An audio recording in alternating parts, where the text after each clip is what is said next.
Hello, everyone. Thank you for joining us for this episode of the Amazing Podcast. I'm Twain Taylor, editor at Amazing, and we hope you'll enjoy this podcast. And if you do, I want to remind you to go and check out all of the other interviews we've done and all of the other articles and job listings that we have listed on amazic.com. That's amazic.com.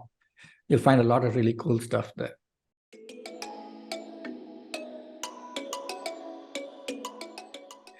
And today I have with me someone who's going to talk to us about security and about how these two worlds of security and AI are overlapping today. So that's kind of going to be like the broad topic that we're going to talk about. I have with me Ashley Ward, who is the principal technical evangelist at Orca Security. Orca has already been featured on the podcast here 2 times already. And we had previously Andrew Bartlam, and we had Keith Mokris, colleagues of Ashley, who were on the show here. And they spoke to us about shift left security and how security is also shifting left in the development pipeline. And interestingly, they also spoke to us about this new concept called site scanning, which Keith Mokris explained very well. This conversation is going to be picking up from those threads and covering even more ground in the world of security. And since we last spoke, a lot has happened in this space. Particularly, there's the rise of ChatGPT since this past year. And so we want to definitely touch on some of those topics in this conversation. So with that kind of a long intro, I want to welcome Ashley to the show. Thank you for joining us, Ashley. It's great to have you with us. Oh, thank you for having me. It's a pleasure to be here. All right. Ashley, if we can introduce yourself a bit, tell us about your journey so far up to Orca, your background, and what you do at Orca. We'd love to hear that as we get started. Sure. Well, so I'm... Gosh, where to begin with that one? I guess I started out my career as a Unix administrator when in the days of the big Solaris systems and big AIX machines, and I got to say no to everyone, which was great fun. I had root access. I told everyone no, so we're going back a little while there. I was a Unix admin. I then went to a media company where I did various different things. I was an infrastructure architect.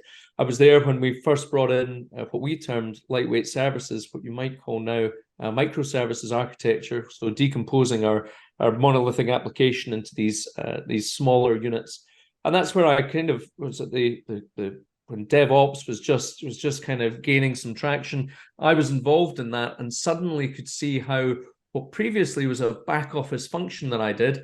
Nobody's interested in speaking to the guy who's a Unix admin who has root. He doesn't know anything about the service, far less the business. But suddenly I was at front and foremost. I could see how I could help our developers deliver real business value, actually something that impacted our direct customers, which was really exciting for me. It changed how I was looking at IT and what I was doing. I then went to a financial services organization. I took them into public cloud and heavily into containers and further into microservices. And then I discovered that the people in security, they could say no an awful lot more than even I could as a Unix admin. So I'd found my new calling. I needed to be where I could say no to everyone. I'm joking, of course, but I realized how important security was. And there was this gap between what the business wanted to achieve, what we were doing that was very cool in the DevOps world and working on agile methodologies, and security tended to be a bit of an afterthought. So I got heavily involved in container security. And that led me into Palo Alto Networks, where I was a cloud CTO for a while, and I had another even longer title, but I basically covered EMEA for cloud security. And then before becoming a CTO in my own right, I was the group CTO for a distributor, a 4.5 billion euro public distributor. I was in charge of all of the IT across the globe and all of the teams and staff in IT there. delivering operations. And so looking at how we could secure all of our infrastructure, our cloud infrastructure, our on-premises infrastructure, how we could still deliver the business benefits. And then I still transitioned into Orca. I found that the technology, we keep repeating the same things from a technology point of view and making the same mistakes. And I realized that Orca Security kind of had that in the bag, so to speak. And you touched on side scanning, but it was revolutionary. And so that really made it for me to be, I want to now fix the processes and help the people. Those are the two next big parts. And I think Orca has the platform to enable that. And our innovative use of AI and things like this talks to that, but I'm sure we'll talk about it later. So that's kind of been my career path to where I am now. Really cool, really cool. Wow, sounds like you've been around the block and done quite a You few can things. tell I'm an old man now, so yeah.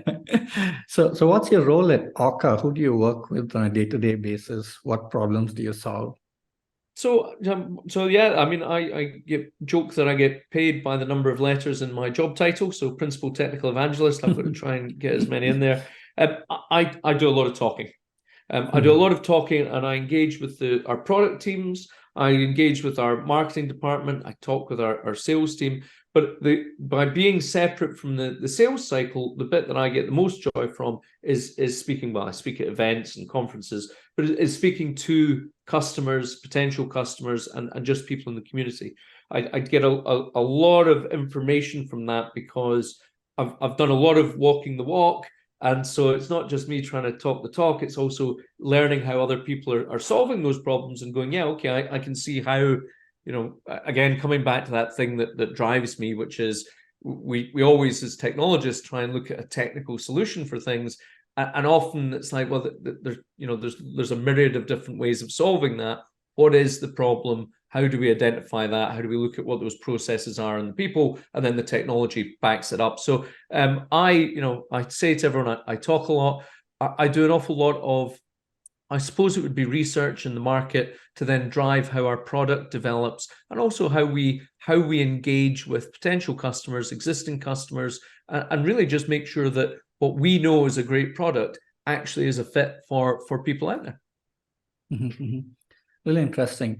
And I'm curious to know, as a follow-up to that, with you having so much time, on speaking to people on the front lines or actually implementing stuff. Curious to know what is it that you actually see and hear around you as you speak, and what are some of the challenges that you see? Because we're talking about security, of course, but if you can crystallize it and sort of bring it down within security, what are some of the key challenges that you see organizations facing? So there's a few things. I think that people recognize that there's the wider market as a whole, that people still are getting budget squeezed.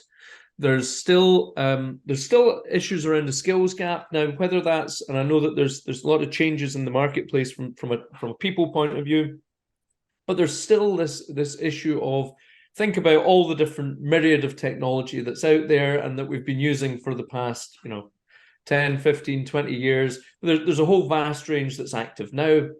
There's a whole vast range that organizations still have and are still using, whether people want to call that legacy or whether that's the industrialized crown jewels that they're using that makes money.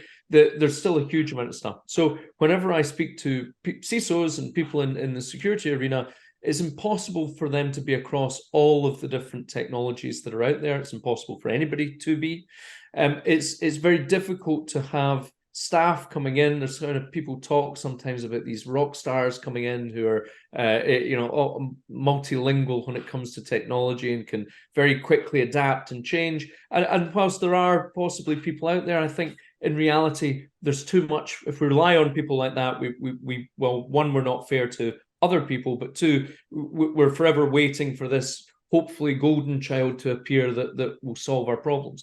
So there's still this issue of our staff. We want to enable our teams. It's very difficult to send someone away for training on every technology, have them be experts, and budgets are constrained. The business wants to move faster. Risks are growing. So these are the types of conflicts that we see, or I see, and competing requirements that are there.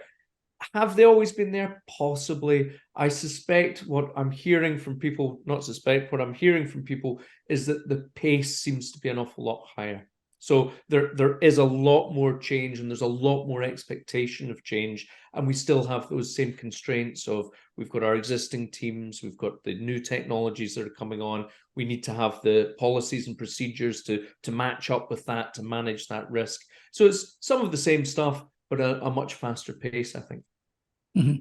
Really interesting. So, so those are the challenges. I'd like to ask about some of the anti-patterns that you see, the negative, not so helpful things that people try to fix these issues. You spoke about different problems, talking about the people problem, that's the skills. You spoke about the technologies, how many of them that are there. You spoke about the budget constraints. And just I guess the sheer volume of data and things that need to be analyzed. So, with all of these challenges, what are some of the anti-patterns that you see organizations implementing that, doesn't really fix, but maybe even makes it worse? Yeah, I mean, there are a few. I'm trying to I mean, the first one, and possibly the easiest one for me to off the top of my head, it has got to be that sometimes, as because security teams feel that they need to be across everything, then they get themselves overwhelmed with information that are coming through. So they start saying, well, we need to have visibility into all of the different things. Well, that then means that suddenly they have visibility of all these different things, and there are always going to be new issues that arise, whether it's vulnerabilities, misconfigurations, whatever is going to come through. And if you don't have the process to be able to route those to the right place, then they're overwhelmed. And then I think that on top of that, people then start going, okay, well, I can solve these individual problems with individual tools.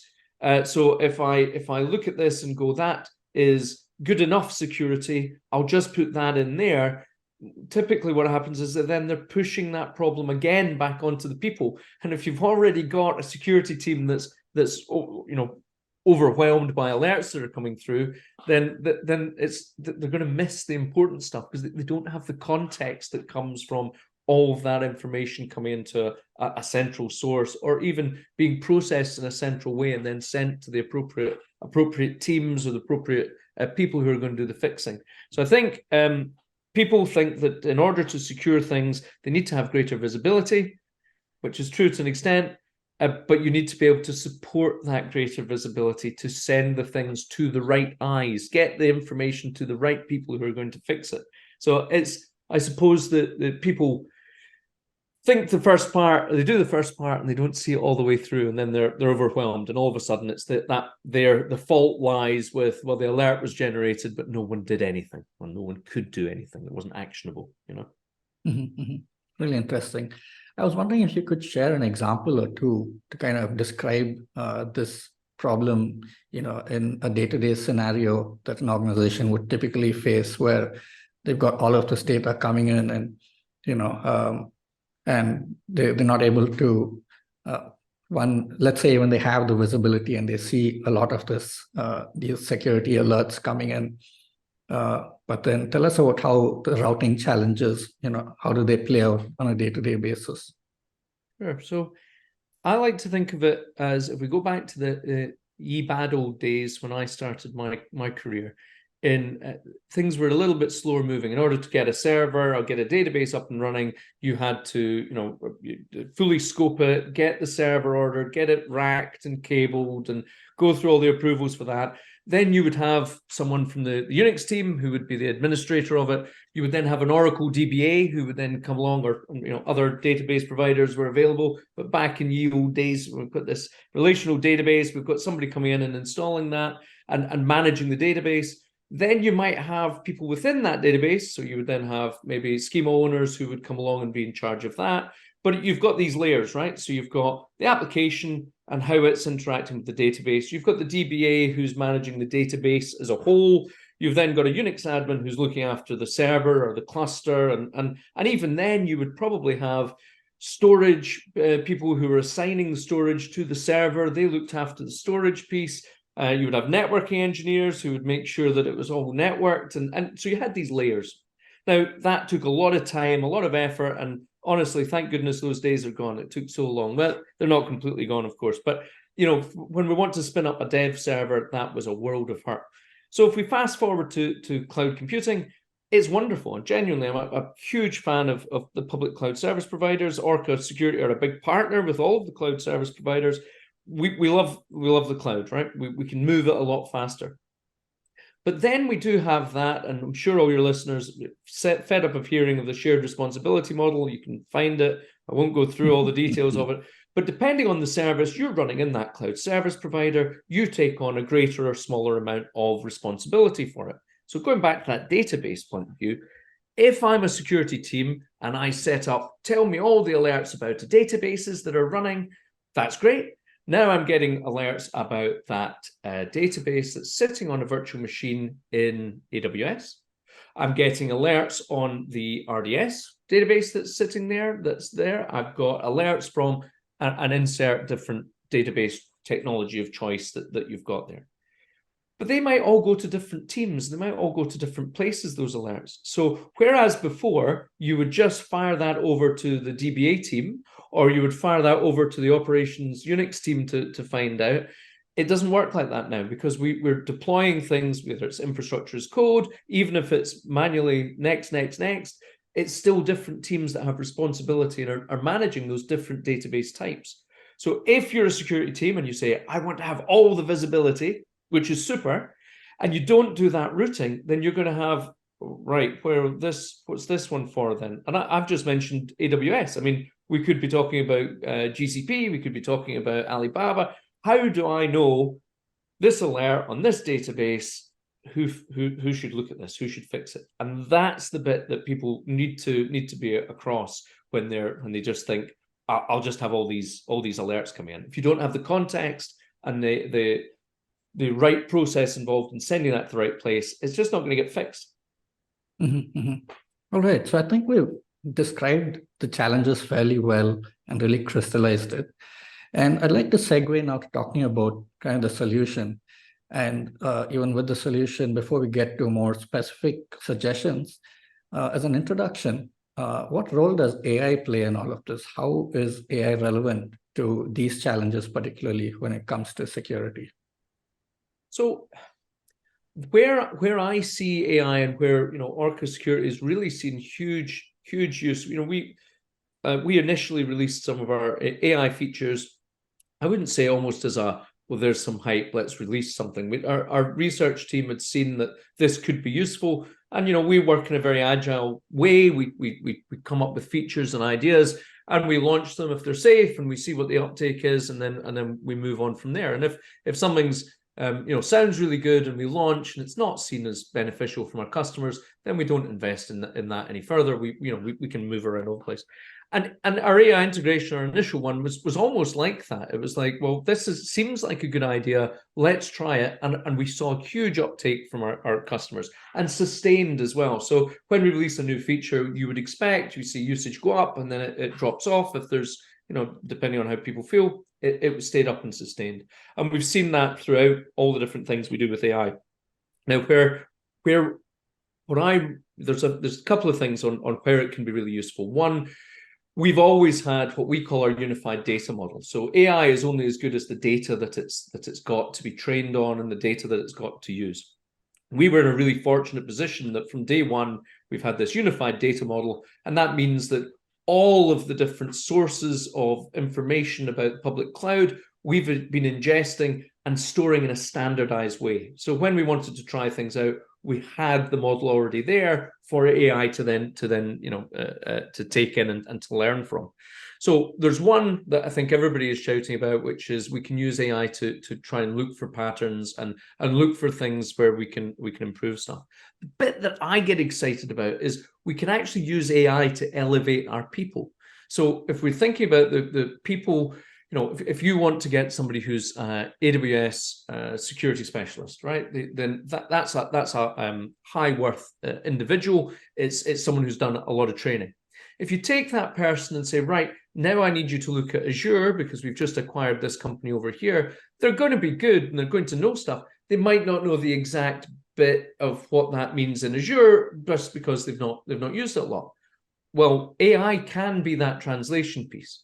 Or a better example that I like to use is if we have someone in a security team who's senior in security, been using on-premises security for a while, we're now putting them into the cloud. They still know all the concepts, but perhaps not the right terminology that we would use in the cloud. So AI can actually elevate that person to be able to operate at that higher level while they get up to speed, while they get any training or anything like this. It can enable people, and that's the bit that's really exciting for me. Now, there's other stuff there we can, which I mean I can show you a little bit later, but you can use AI to kind of, did you mean, almost, and not Clippy appearing and saying, are you trying to write a letter? But did you mean this? And trying to expand out to those areas where you've asked this one question, but you might have meant you want more over here, and that's the power that I see for AI coming in. Certainly, that's some of the sort of the three areas that we're doing at the moment around that. There's a lot more that we're pushing into as well, but those would be the three. Really interesting perspective, because you hear a lot about AI improving data and quality, or getting more out of the data you have. But I think the first time I'm hearing it put in this way, which is AI actually improving how your people do SecOps, and that's really cool. I'd like to. Sorry, Twain. It is the bit that gets me excited about it. And then there's a couple other bits that do as well that are, so the AI and doing stuff with data and doing that analysis and coming up with stuff, that's very cool, and it will continue to grow. You just need to go around any of the conferences and every vendor will have AI and doing that with data. For me, it's about how does that solve problems just now. So great, you've used AI to tell me that I've got another 15,000 things wrong with my estate. Isn't that great? I didn't have enough to do in my day job. But actually, where we're looking at it and going, okay, well, here's how we can use AI to help your people start fixing stuff or identify what's important and needs fixed. And then sure, I'm sure we'll find another 15,000 things for you. But for now, let's solve that with people or the process. It's kind of the last mile problem, kind of closing the loop. And I think that's quite practical and quite necessary. So, it'd be great for us to dive into a bit of this. But to get us started, if you could show us visually what you're actually talking about and how this works with Orca's product itself. How is AI being leveraged by Orca to solve some of these challenges we spoke about, and even the role of AI, as you said, in improving the way people manage security. If you can show that to us in a walkthrough, that would be really cool. Sure. Let me share my screen out. Hopefully that is coming through. Right. Yeah. So there are a few different bits, and some people like to dive into others. I'll do it based on kind of the release cycle that we went through with it, and then you can stop me and we can go into different areas. So we've got the main Orca dashboard. There are one of the areas we'll come across is searching across different assets. But in the way that we released them, then really our first foray into it was in IAM. So with IAM, there are a lot of different policies. It's typically something that we got a lot of feedback from people, and some of our research pod were able to find people struggled with IAM policies to make sure that they were secure. And listen, I've been as bad as any, especially in the beginning from my first foray into public cloud. And you go, what policy do I need? Well, first of all, I was probably creating a user instead of creating roles. But people make mistakes as they're learning and they're trying to do things. People are also sometimes not sure what they're going to need, and so they over provision. Now, my demo environment is particularly bad. We've got lots of policies, lots of things here. But our first foray in was actually in this IAM policy optimizer, and this is where we looked and said, okay, well, what we can point AI at here is to just keep analyzing those policies, look at what people are actually using, and then generate what the policies should be and what the remediation plan should look like. And I mean, it seems like something that's very simple. It's something that's we've seen has been really quite difficult for organizations to do. It involves investing some time and having a human look through stuff and go, has this person used these permissions? Is this appropriate, what the permissions are? And actually, that's a great thing for AI to be pointed at. So when I'd mentioned before, we kind of thought this would be good. We put it together, put it in place, and we saw a huge pickup in usage where people were like, oh, that is very cool. We do have a lot of policies that we're not using. In this case, we've got identities that we could get rid of that are unused. We've got unused permissions across these ones here. And that was the initial first foray into it. And we do it at different stages to try and let you do a phased approach. But each time we used AI to go, right, what would be phase one that would get rid of the most, bang for your buck, and then what's phase two and phase three. So that was the first time that we put things in. So that was in our IAM. And then the next time would probably be around our alerts. Now I'll jump in here. As you can see, I've got 34,000 alerts sitting in my demo environment. That should probably clear up. But this comes back to that. You can be overwhelmed with information.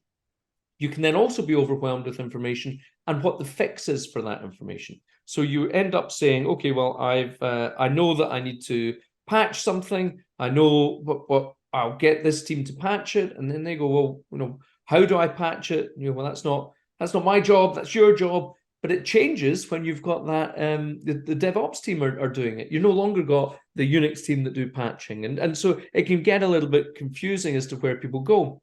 So looking at some of these alerts, I've got malware. Malware's, I'm happy to go into it, but it's not that exciting because malware is what it is. It's obviously a horrible thing. It's exciting what we can do with it. But from an operations point of view, let's look at a vulnerability. So I've got a lovely little vulnerability here. I can see that I've got two machines that are impacted for it. One's in Google, one's in AWS. I'll just click on this one here. So I've got an alert. I've got this one here that's for GCP.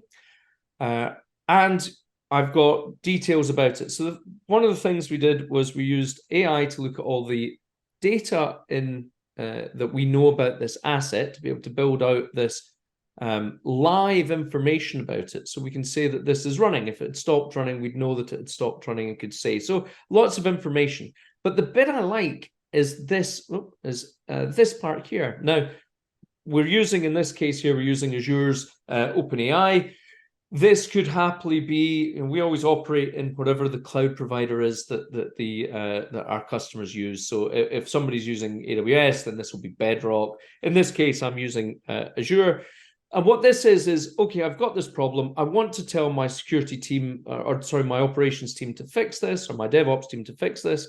Well, what we can do here is we take the information about what the problem is, we put it through a few layers of privacy and security checks to strip out any customer information, fire it over, in this case, to OpenAI, and say, okay, tell me how I would fix this using Terraform. Now, what excites me the most about this is that if I'm an operations person and I'm using a security tool and I want to know how to fix this in Terraform, then I expect the security tool to have worked out how to do that in Terraform. And so if Terraform has a new update, then I've got to have my security vendor update their instructions to then send me, and it becomes a bit disjointed. I love this because this is Orca Security saying, take out the privacy part, all the private information, ask OpenAI how to do this. It comes back and says, here's how to do this. And so now I can actually have something useful to send to my operations team or to my DevOps team. And if I jump back for a minute and just look at I've got closed. I can do it here.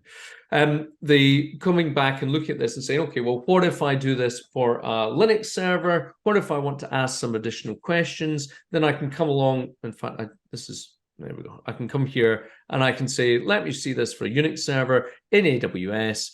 And then I'm able to go to my AI and say, okay, great, we'll do that in CLI this time, I think. So what we're doing here is, again, we've got a new request that's going. We're stripping out all the private information. We're firing that over. It's coming back, and it knows now because we've told it, how do you fix this on an AWS VM running Ubuntu 2204? Okay, great. Well, will I need a reboot? I don't know. Hopefully that returns something we'll soon see. But again, what we're doing is we're stripping that information. We're saying, and you know, in fact, I can read this and it tells me I don't need a reboot. But oh, there we go. And in fact, it's even coming back and saying I don't need a reboot. But this means that instead of an operations person or security person who maybe doesn't know how to do this themselves, they can use this to get the right answers in a safe way, rather than just opening up ChatGPT and firing it in there with IP addresses or other information.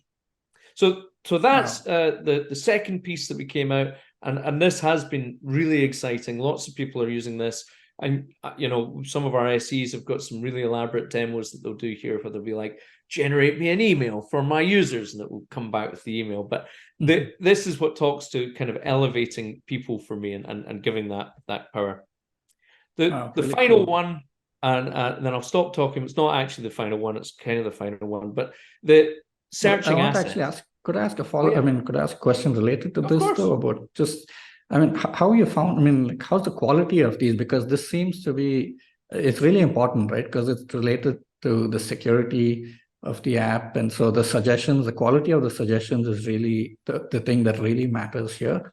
So how you found the quality, or are there any precautionary measures or that you should be careful of, any wrong recommendations that you could get, anything on those lines? You're absolutely right. And still, I mean, we still do call out that these are experimental. And as with anything, you should be getting, you should be checking any instructions, even if they're coming from a third party that says you should do X, Y, and Z. You need to have someone be able to look over them and sanity check them anyway. We do put a huge amount of effort into how we, and that's why I mention it so many times, is because, and it is really important, right? It's about getting all of the detail and all of that context and contextual information to the AI in a safe way. So, I mean, that being able to go, and setting up the prompt, say, I have an Ubuntu 2204 machine. It is, and all of that detail, so that the AI is able to give a decent answer. We have found, each time, each iteration, we see it improve. We've not had as many issues as you would think, and that's because of the quality of that unified data model that we've got. We're able to provide a lot of information in a safe way. That means AI's got a much better chance of giving some good instructions. But you are completely correct to call out, regardless of how you get the instructions, you definitely want to sanity check them. Wow, really cool. So behind the scenes, what actually happens when you type a query here, you ask a question or you send your information, where does this go? Does it go to the Orca cloud service, or does it go to Azure itself? What's happening behind the scenes? So this goes to Orca. Orca then, we're using the Orca platform. Now, the Orca platform itself, we can deploy in a number of different ways. The one that I've got here just now, our demo environment, it's fully hosted. So it's a platform as a service is how we've got it. So I'm interacting directly with Orca, if you like. We do have ways of deploying so that we can ensure that everything stays within a customer's cloud account, or there are different ways of doing that. Essentially, in this instance, I'm communicating directly with Orca. Orca is taking my request and putting that through our own safety loops to make sure that we're not sharing anything that would be that would be private. We don't host the private data itself, but things like if there was an IP address, or if somebody typed in here, this is my password, how should I do this? We're looking for patterns and things like that, so that we're not sending them to Azure or to whatever AI any information than we have to. We'll send that to, in this case, you're right, it's Microsoft. I think it's up the top. We've called it out. Yeah, we're sending this out to Azure's OpenAI. This could be if the customer is only in AWS and wanted to use AWS, this would be fired off to Bedrock to say, here's my question, can I get my response from that? So even when the response comes back, we then take that and we can repopulate. So the examples aren't fantastic in this one here, but if we were to use something with, I have a machine named Ashley and I want to know how to to patch that. It's an Ubuntu, blah, blah, blah, blah, blah. Then when we strip that out, we'll take the host name out of there, and that will be sent as with a host name of made up name. It comes back, and then we'll resubstitute that back in again. So when you get your answer, you get something that's actually actionable. Ashley, you should do this to the server Ashley, but that's not what got sent to Azure or to Bedrock or to whatever, because we've stripped that out and held that metadata. Does that? I hope that answers the question, Twain. But let me know if I'm not.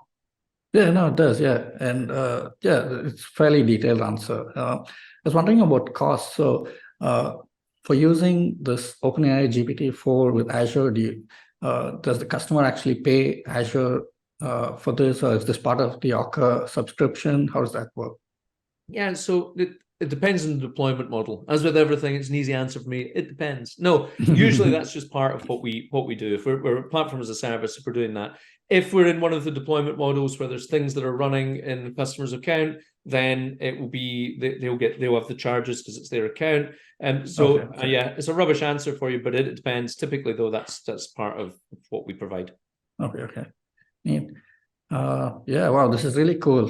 Brings up so many questions, but maybe I'll just pop up one more question about how do you, is there a way to train this model to better, match your company's needs, your security needs? Let's say there's a response that comes and you see that it can be improved.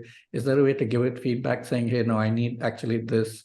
And then next time someone else asks a similar question, it gives the improved response to that person. Is there a training model or something of that sort?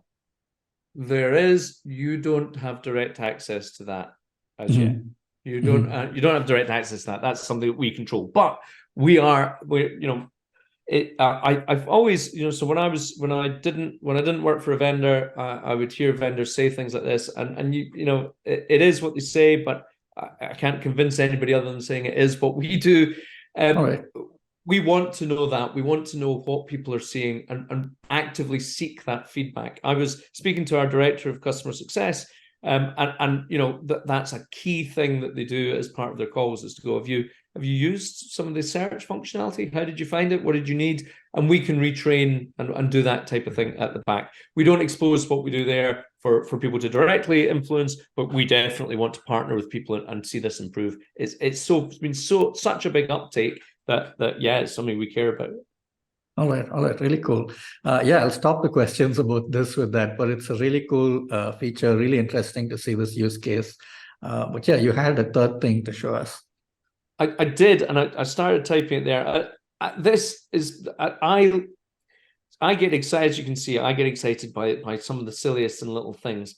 I get excited by this because I can see it actually helping people and actually helping. So when I managed the cloud team previously in a previous role, the trying to get people up to speed on everything was a challenge. People have got their day jobs, the business is wanting to move stuff, and despite having a great team who really wanted to learn and really wanted to do more, they were sometimes stuck a little bit by going, I'm not sure how to do this in this cloud service provider. I'm not sure exactly what it is I'm searching for. So this is one feature, which is our discovery side of things.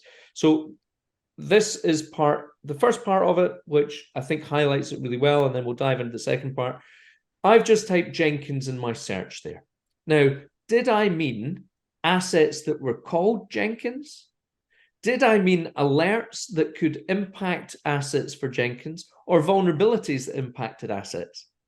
Or did I mean actually places where Jenkins was installed as a package? Did I, there's a lot of different things I could have meant by that. And that gets me really excited because now I'm, as someone coming along and going, well, you can imagine it. There's different people with different hats want these different things, but this has made it very easy for that.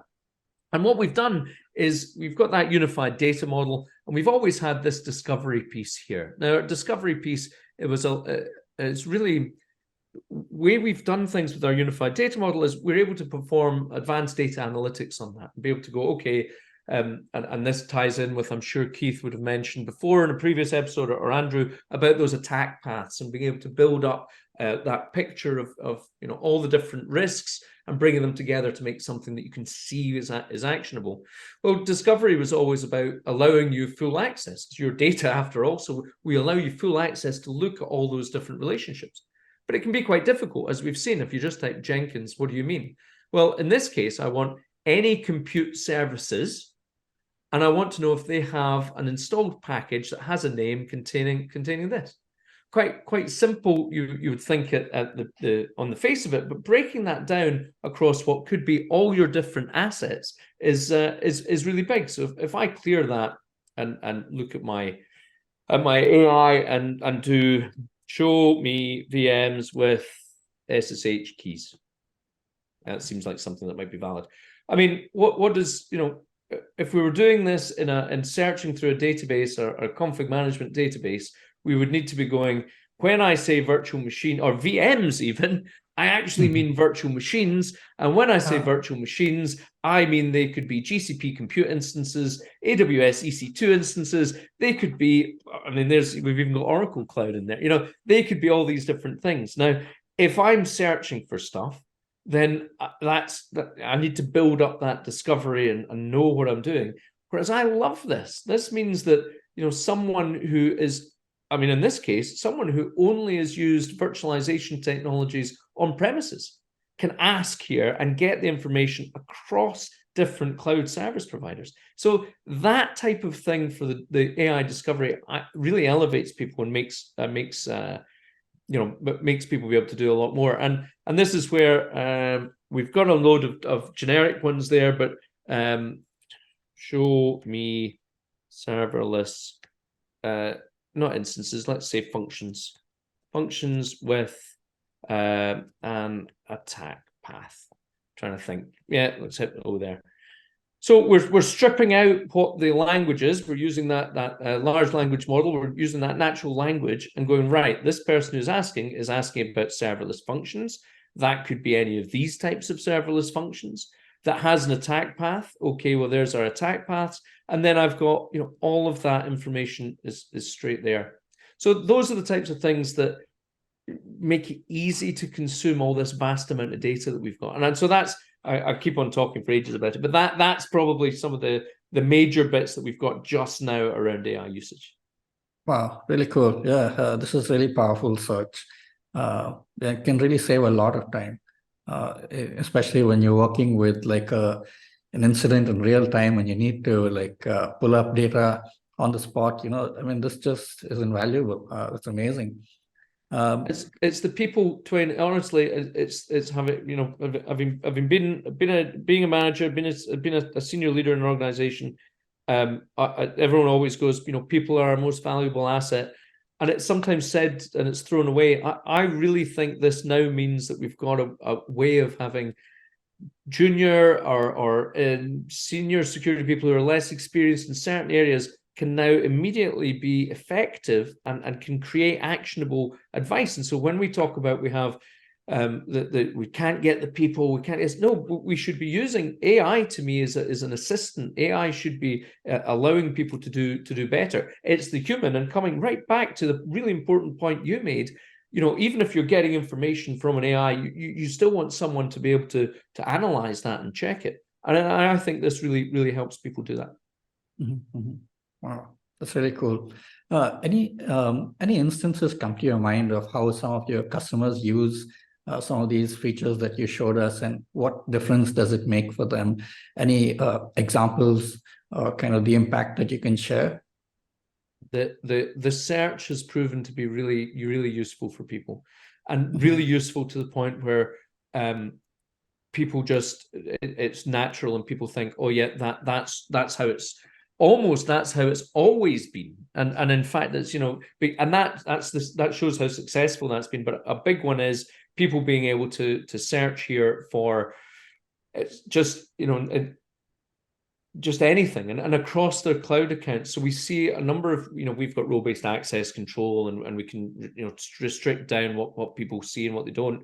And a huge part has been people being able to search for something and finding that in AWS across the different accounts they might have within AWS, but also within GCP and the different accounts. So that search functionality people are using naturally. So maybe you'd be the same, but I recall moving from a situation where everything had to be bookmarked to all of a sudden I could just type in to Google or into my address bar and I just got to the right information I needed. And that's how people are using this part of the product. That it just seems like it's always been there, and it's not. That's how useful it is. Wow, yeah, that's true. I think technology is shifting so fast, and it's a good thing that it's becoming seamless. A lot of the things that used to be so clunky with so many steps, like you said, just the bookmark example, it's just becoming seamless now. That's quite powerful. I want to ask about what's it like getting started with this? Let's say there's a new customer that comes on board, and they've got all of these assets to be, discovered and scanned. Uh, how does this work? How long does it take? What's the typical onboarding process like? So I'm sure Keith would have gone through some of this. So for people listening, they should definitely go and check out some of those previous episodes, along with the ones that Keith or Andrew were on. Although then they might watch that and say, "Well, why have we got this rubbish Scotsman now speaking to us?" But hopefully they still find there's some value there. This is the beauty of that side scanning technology, right? So the previously, and in my role within operations from feels like the dawn of time, in order to be able to get any information about systems, you had to roll out an agent.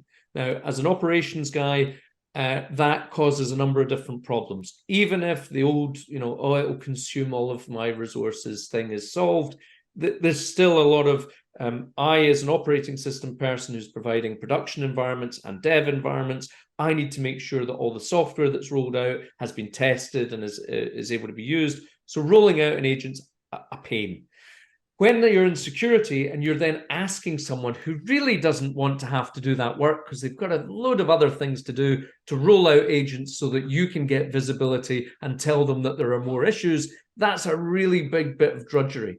So side scanning is fantastic because you don't do any of that. You don't need to roll out an agent. You don't need to have someone do any work at all other than give you access. And that can be, it doesn't have to be read-write access. It can be read-only access to a cloud account. And it could be an organizational one. So you automatically get everything that's there. But having that, and then we ingest everything not in line. So we're using the cloud APIs, we're ingesting the different logs that are there, we're integrating, with our partners, those cloud service provider partners that we've got. We've been there for Amazon's security link. Its launch, we were there.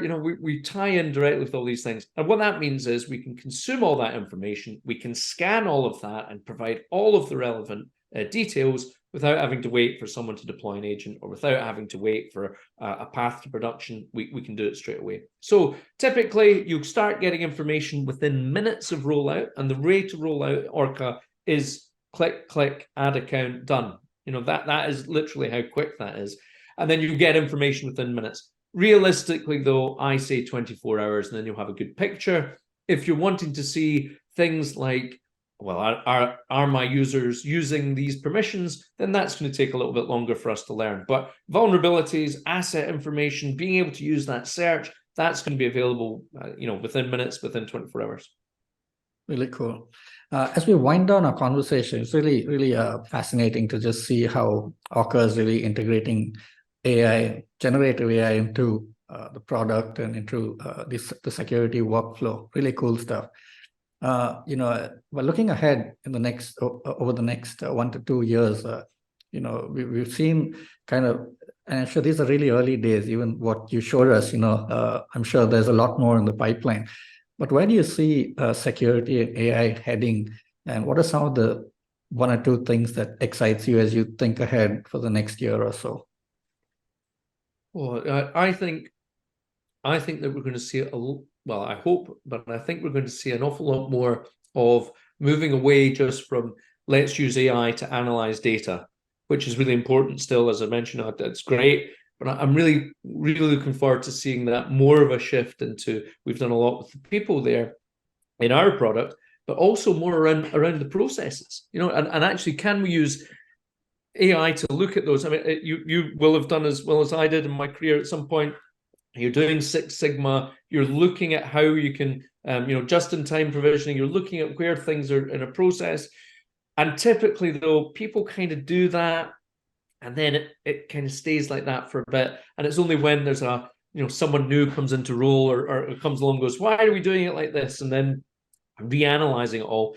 I'm really excited to see that shift and actually having AI analyzing the processes that we're doing, and still elevating the people, but looking at those processes and going, that could be automated, and or here's how that would be more efficient now, and not because humans can't do it, but just like to be able to do that, the search across everything.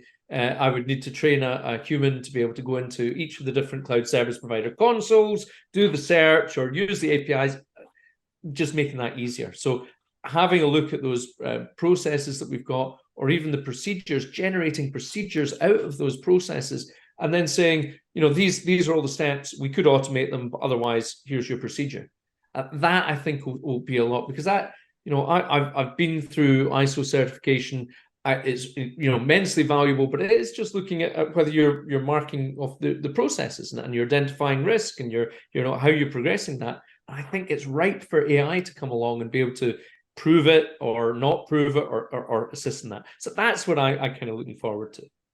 Wow, really cool. Sounds very exciting, and there's a lot to just dig into, a lot to explore, even with Orca. Extending even from all that you've said. So thank you so much, Ashley, for just the great insights you've shared. It was a really fun conversation, and I'm sure our listeners have learned a lot from this. I hope so. Really pleased to be on, and hopefully you'll have me back. Yeah, I would love to in a few months, because this is moving so fast. We need to do some updates every now and then. Before you go, Ashley, I want to ask you a couple of questions to get to know you a bit more. The first question for you is, you're a principal technical evangelist now, and I want to ask about how did you transition to this role, because it's one of the newer roles within the space.